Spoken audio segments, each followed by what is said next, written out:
तो आज अपन पढ़ेंगे अस्टिलैगो में जनन, रिप्रोडक्शन इन अस्टिलैगो।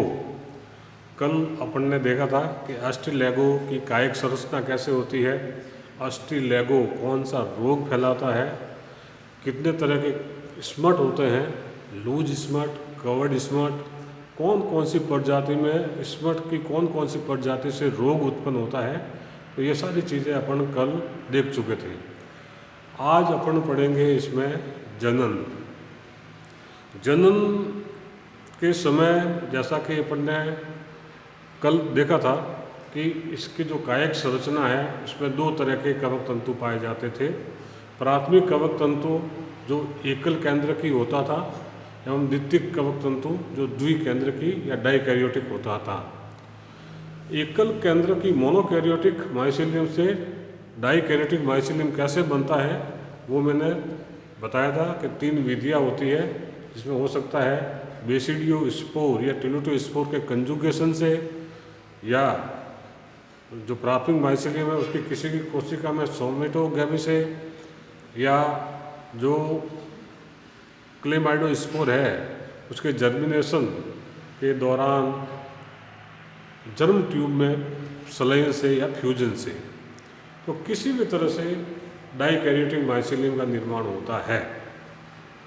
और वो डाइकैरियोटिक माइसीलियम जब ब्लोजम पीरियड आता है, फ्लोवरिंग स्टेज आता है, जब फसलों में बाली निकलने का समय आ जाता है, बीज बनने का समय आ जाता है, उस समय वो डाइकैरियोटिक माइसीलियम उस ओवरी या जो ब्लोजम पीरियड या जो ईयर है पौधे की, उस इन्फ्लोरेसेंस में पहुंच जाता है और जहाँ कहीं भी सीड होता है उस सीड में प्रवेश करता है।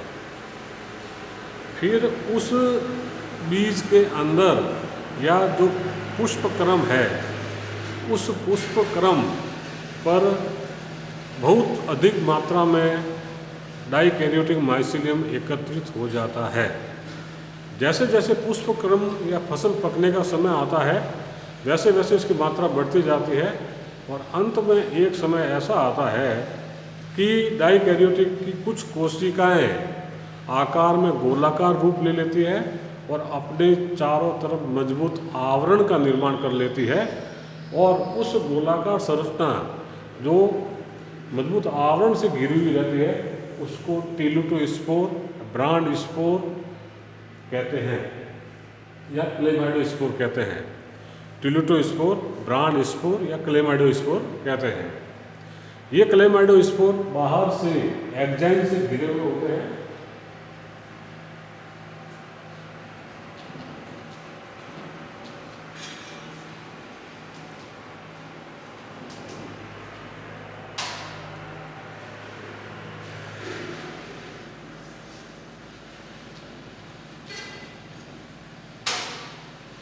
ये क्लेमाइडोस्पोर बाहर से एक्जाइन से घिरे हुए होते हैं, अंदर पतली झिल्ली होती है जिसको इंटाइन कहते हैं, और इस इंटाइन के अंदर 2 केंद्रक पाए जाते हैं।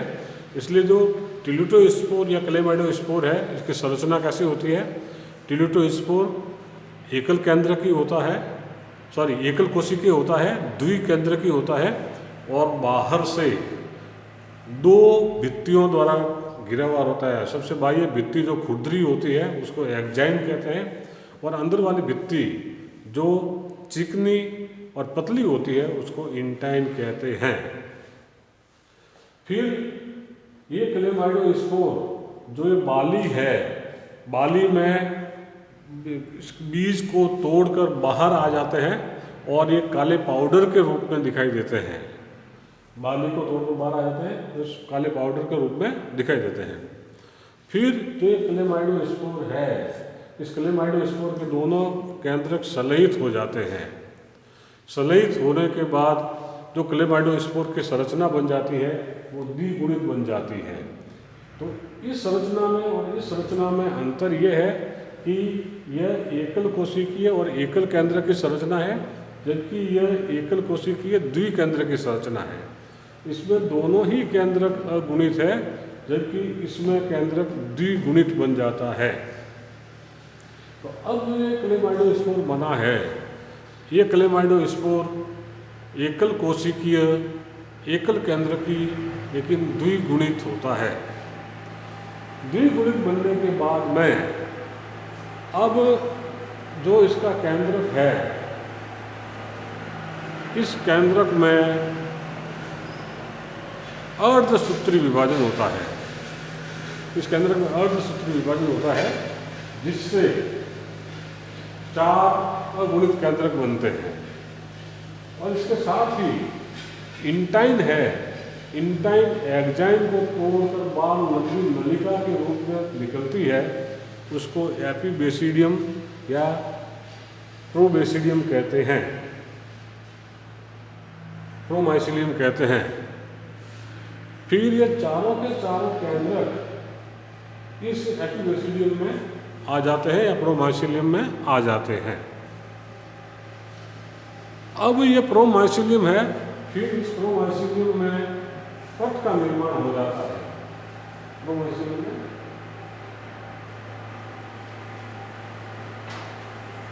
सेप्टा का निर्माण हो जाता है, जिसकी वजह से यह प्रोमाइसिलियम 4 कोशिकाओं में विभाजित हो जाता है। अब जो प्रत्येक प्रोमाइसिलियम की कोशिका के अंदर एक केंद्रक पाया जाता है, केंद्रक अगुणित प्रकार का होता है। इस केंद्रक में समसूत्री विभाजन होता है, जिससे प्रत्येक कोशिका के अंदर 2 केंद्रक बन जाते हैं। इसके साथ ही प्रत्येक कोशिका से बाहर एक गोलाकार संरचना का निर्माण होता है, जो छोटे से व्रंश द्वारा इस बेसिडियम से जुड़ी हुई रहती है, और इस गोलाकार संरचना को कहते हैं बेसिडियोस्पोर।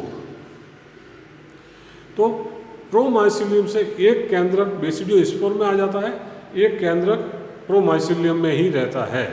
तो इस तरह से प्रत्येक बेसिडियम पर 4 बेसिडियोस्पोर का निर्माण होता है। और जो ये चारों बेसिडियोस्पोर है, उन चारों बेसिडियोस्पोर में 2 बेसिडियोस्पोर प्लस प्रकार के या नर की भांति कार्य करते हैं, और 2 बेसिडियोस्पोर मादा की भांति कार्य करते हैं। फिर ये बेसिडियोस्पोर इस बेसिडियम से टूटकर जमीन पर गिर जाते हैं, और इस जमीन पर इस बेसिडियोस्पोर का अंकुरण होता है। अंकुरण होकर सर्वप्रथम प्राथमिक माइसिलियम का निर्माण होता है। प्राथमिक माइसिलियम, जैसा कि मैं आपको कल बता चुका था, यह माइसिलियम शाखित पट युक्त लेकिन एकल केंद्र की होता है। और इन प्राथमिक माइसिलियम से या मोनोकैरियोटिक माइसिलियम से फिर डाइकैरियोटिक माइसिलियम का निर्माण होता है। और इस डाइकैरियोटिक माइसिलियम पर पुनः प्लूटोस्पोर बनते हैं।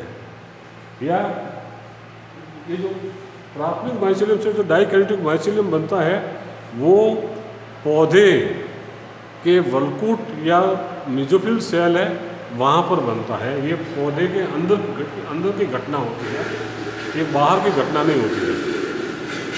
प्राथमिक माइसिलियम से डाइकैरियोटिक माइसिलियम होस्ट प्लांट के अंदर बनता है। और फिर ये डाइकैरियोटिक माइसिलियम इस जो तना है, उस तने के जो इन्फ्लोरेसेंस है, या पूरे तने में ये माइसिलियम फैल जाता है, और इन्फ्लोरेसेंस में ये एकत्रित हो जाता है, और वहाँ पर वापस प्लूटोस्पोर या क्लेमाइडल स्पोर का निर्माण करते हैं। क्लेमाइडल स्पोर तो वही वापस दोनों केंद्रक संलयित हो जाते हैं, और द्विगुणित केंद्रक का निर्माण हो जाता है। द्विगुणित केंद्रक से फिर इसमें इंटाइन लंबी नलिका के रूप में बाहर निकल जाती है, जिसको प्रोमाइसिलियम या एपीबेसिडियम कहते हैं। और ये जो केंद्रक है, उसमें अर्धसूत्री विभाजन होता है, जिससे 4 अगुणित केंद्रकों का निर्माण होता है। और ये चारों ही अगुणित केंद्रक इस प्रोमाइसिलियम में आ जाते हैं। फिर प्रोमाइसिलियम में 4 सेगमेंट बन जाते हैं, और इस तरह से बेसिडियम का रूप ले लेता है। अब जो बेसिडियम में जो 4 केंद्रक है, उसमें समसूत्री विभाजन होता है, और समसूत्री विभाजन से प्रत्येक कोशिका में 2 केंद्रकों का निर्माण होता है। फिर प्रत्येक कोशिका से एक गोलाकार संरचना का निर्माण होता है जिसको बेसिडियो स्पोर कहते हैं। और ये गोलाकार संरचना एक छोटे से व्रण से जुड़ी रहती है जिसको स्टेरिक मेटा कहते हैं।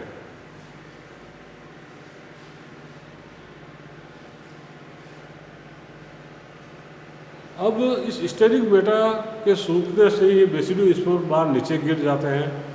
फिर इस बेसिडियो स्पोर किसी होस्ट प्लांट है वहाँ पर जाके अंकुरित होते हैं, वहाँ पर प्राथमिक माइसीलियम का निर्माण करते हैं।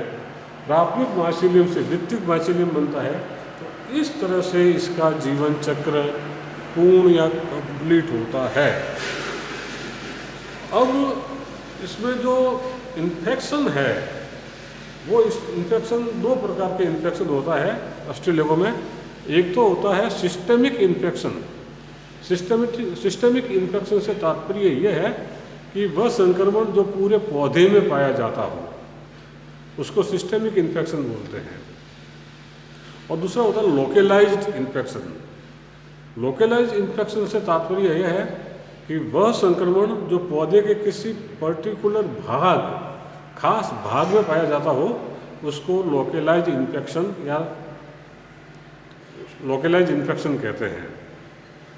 तो सिस्टेमिक इन्फेक्शन कवर्ड स्पॉट द्वारा फैलता है और लोकलाइज्ड इन्फेक्शन लूज स्पॉट के द्वारा फैलता है। ये 2 प्रकार के इसमें इन्फेक्शन पाए जाते हैं। जो लोकलाइज्ड इन्फेक्शन है उसको ब्लोजम इन्फेक्शन भी कहा जाता है। ब्लोजम मीन्स जिस समय इन्फ्लोरेसेंस बनता है उस समय उसमें संक्रमण होता है, उसको ब्लोजम इन्फेक्शन भी कहते हैं। तो इस तरह से ये अस्टिलेगो है अपना जीवन चक्र पूर्ण करता है। तो यह एक स्मट फंजाई है और बेसिडियोमाइसीट्स का पहला मेंबर है। ये कंड नामक रोग फैलाता है। कंड 2 प्रकार का होता है, loose smut and covered smut. तो लूज स्मट कवर्ड स्मट पे भी शॉर्ट नोट पूछते हैं। सिस्टेमिक इन्फेक्शन और लोकलाइज्ड इन्फेक्शन पे भी शॉर्ट नोट पूछते हैं। तो इसका ये कंप्लीट अकाउंट आपको डिटेल से करना है। Thank you.